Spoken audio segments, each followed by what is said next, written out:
3 daughters and not a single son? What a waste of space. What's the point of supporting defective goods that can't produce a male heir?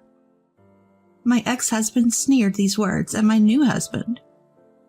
You'll never know the joy of having a son. My husband looked at my ex with a puzzled expression. A defective product because she can't give birth to a boy? What are you talking about? My name is Cherie. Until I turned 29, I lived with my in-laws, who owned a generations-old stationery store beloved by the community. Kids in the neighborhood always buy their school supplies here. Last year, my father-in-law Jonas decided to pass the store on to his son David. My eyesight's getting bad, Jonas said, placing his hand on David's shoulder. David sighed heavily, looking at me without responding to Jonas. Make sure the store doesn't end with me, Cherie. Here we go again. David has been pressuring me like this ever since we started dating. He always wanted a son, and after we got married, his tone and attitude became increasingly harsh. His mother, Annie, and even Jonas, who tries to be understanding, want a grandson. I had 2 sons right after getting married. You and your sister are both girls. Maybe it's genetic, Annie said. Well, let's hope for a boy next time, Jonas added. You wouldn't understand. Being a regular office worker's daughter, in our family, the eldest son has always taken over the business. Your job is to give birth to the next heir, David said. No one in the family ever stood up to David. I had a 3rd child, hoping that maybe this time it would be a boy and David would change. But yet again, it was a girl. 3 daughters. What a waste. Even looking at our newborn daughter, David didn't change his stance that anything other than a son was worthless. When our 3rd daughter turned 3, we got news from my in-laws, who were at the hospital, that my brother-in-law and his wife had a son. David kicked a chair and yelled at me before even considering congratulations. A son? Right from the start? Not like some useless woman who can't give birth to an heir. A wife like that is no different from a scam. David never laid a hand on me, but his sudden outbursts about having children were something I could never get used to. After berating me endlessly, David simply said, "Dinner," and stormed out of the room. Up to this point, I had been absorbing his anger and hadn't even gone shopping yet. Feeling tears well up, whether from frustration or sadness, I grabbed my wallet and hurried to the store. Once alone, I felt a bit calmer. When I returned, David's car, which had been there earlier, was gone. Did he really go out after telling me to prepare dinner?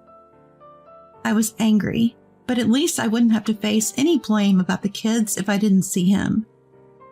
In the quiet house, with our daughters also gone, I waited alone for everyone to return. Then, a call came in from my parents' home. It was my mom asking, "David suddenly showed up and left the girls here. What's going on?" The girls? I told her I didn't know what was happening either and asked her to watch the kids for a bit before hanging up. I tried to reach David to get his side of the story, but got no response. After several attempts, I was about to leave for my parents' house when David's car pulled up. I rushed over to him. "David, Mom just called and said you left the girls with her." "Yeah, it's hard to manage all 3, so I dropped them off." "What?" "You're not needed anymore. Go back to your parents' house. We're getting a divorce." David pulled out divorce papers from his bag, held them up in front of me, and added, "Sign these." "A divorce?" There's no point in supporting a defective woman who can't give birth to a boy. Faced with the sudden word divorce from David, I felt a sense of relief. Maybe divorce was the answer all along. I returned to my parents' home and worked hard every day to raise my daughters. David did send child support every month, but he had no interest in his daughters, who couldn't be his successors. Moreover, the girls, who had never been close to David, had no desire to see him after the divorce. 3 years after the divorce, I met my current husband, Frederick, a doctor, and we got married. He treats my 3 daughters as if they were his own, and we have a good family relationship. One day while shopping with my husband, I ran into David. Our eyes met, and there was no chance to escape as he quickly approached. Long time no see. Ah, so this is your new husband. This was the first time I had spoken to David since informing him that I no longer needed child support due to my remarriage. I was a bit nervous about what he might say. I've remarried too. This is my current wife, Elise. As David introduced the woman next to him, she shifted the baby boy she was holding, as if to show him off. David looked satisfied and turned to my husband with a condescending smile. You'll never hold a son in your arms. She's defective. She can only give birth to girls.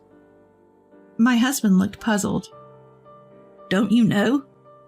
He looked at me and smiled. The gender of a baby is determined by the genetic information in the sperm. So if you really want to blame someone for only having daughters, it would be the father. David seemed offended by my husband's retort and raised his voice, even though we were in public. That's nonsense. She's useless because she can only give birth to girls. Wow, people still believe that myth? There's no scientific basis for that. Annoyed that my husband dismissed his belief as a myth, David snapped. Who do you think you are? I'm a doctor.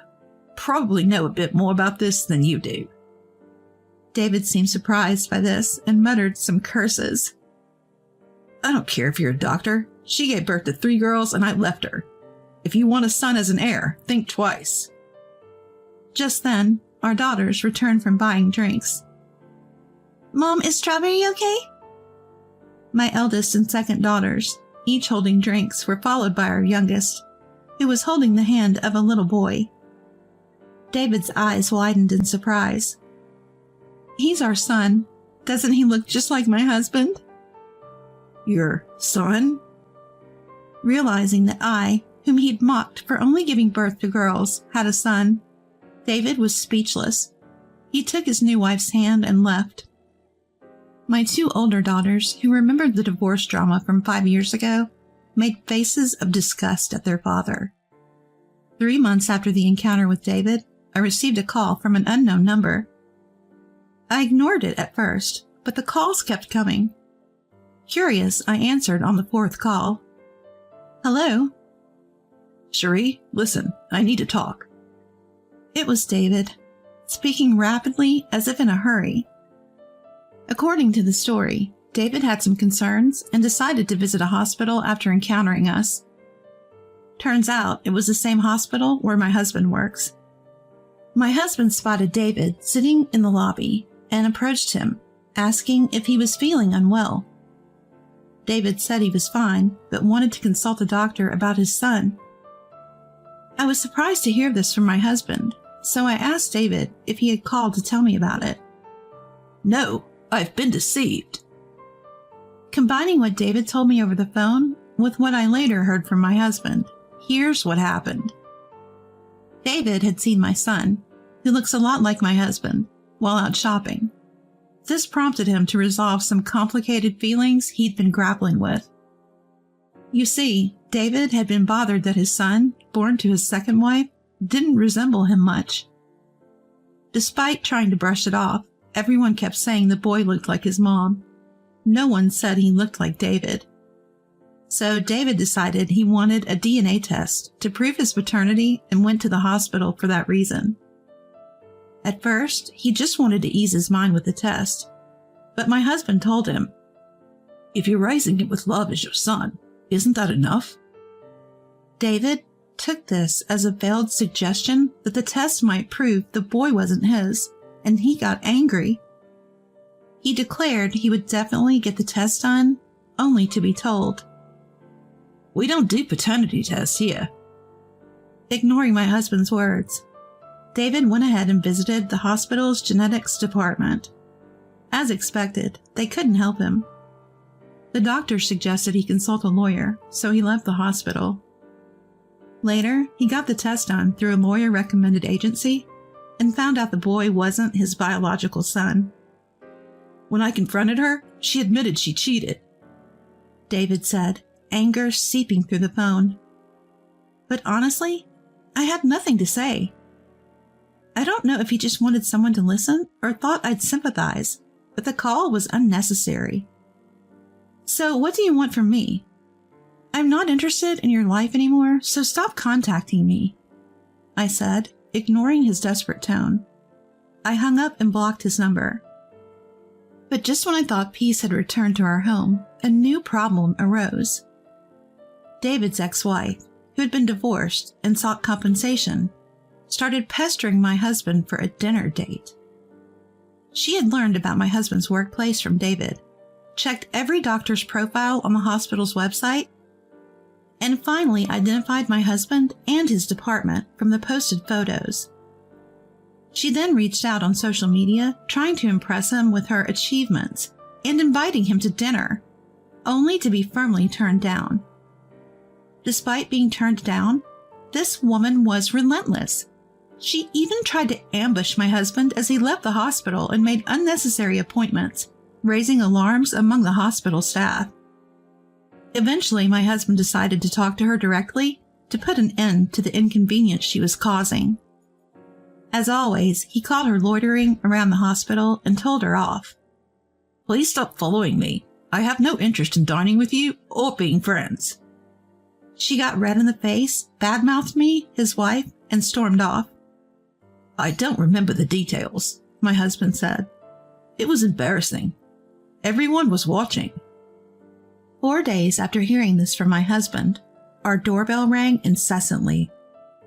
On the monitor was a woman who appeared to be David's ex-wife. I wondered why she was at our house, but with the lights on, pretending to be out was not an option. I asked my eldest daughter and second daughter to take the younger kids upstairs. Then I opened the door with the chain still on. The woman smirked as she glanced at the chain. Surprisingly, she seemed calm and called out to him without even trying to hide her hostility. Sorry to bother you. It's such a busy time, Super Mom. What do you want? I asked curtly, and she snorted. You're not very friendly, are you? Let's get to the point. You should leave your doctor husband. Cherry, was it? A woman like you, who can't even cook and has a bunch of stepchildren, doesn't deserve a doctor. Know your place. I had never discussed my cooking skills with this stranger, but she must have heard something from David. Why are you here telling me to divorce my husband? I won't divorce him, and it's none of your business. I tried to close the door, but she raised her voice. Don't you get it? The reason David left you is because I suggested it. I froze, and she retracted her foot from the doorway, laughing. That was close. Almost got my foot caught. What are you talking about?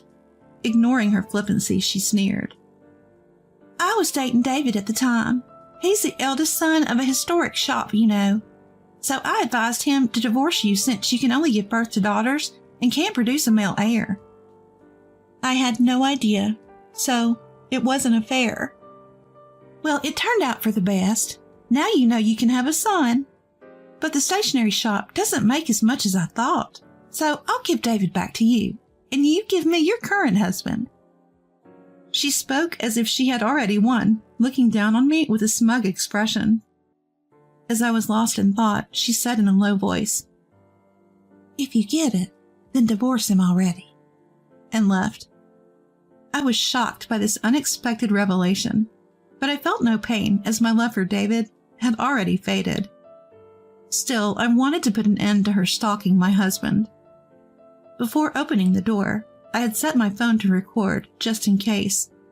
The audio was clearer than expected, and I decided to fight to protect my husband and children. Later, I used the recording as evidence to demand compensation from David and his ex-wife. She was reluctant to pay, saying I had also remarried, but I sent detailed documents to her parents prepared by a lawyer based on information from David.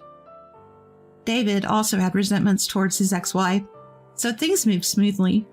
I don't know if he's remorseful, but he has already paid the compensation in full. On the other hand, her parents were furious when they learned about their daughter's actions. They summoned her and her child to their home and promised to make payments to me. She couldn't pay it all at once, since she also owed David, but she's making monthly payments. It's funny to talk about a successor when we don't even know if they want to take over. And the idea that only a boy can inherit is strange. What kind of business can only be passed to a man? My husband, who has no plans to open his own practice, spoke in a relaxed tone. We hope our children find what they want to do in life. We don't worry about whether they're boys or girls. Our family here and now is what matters most, and so we continue to live happily.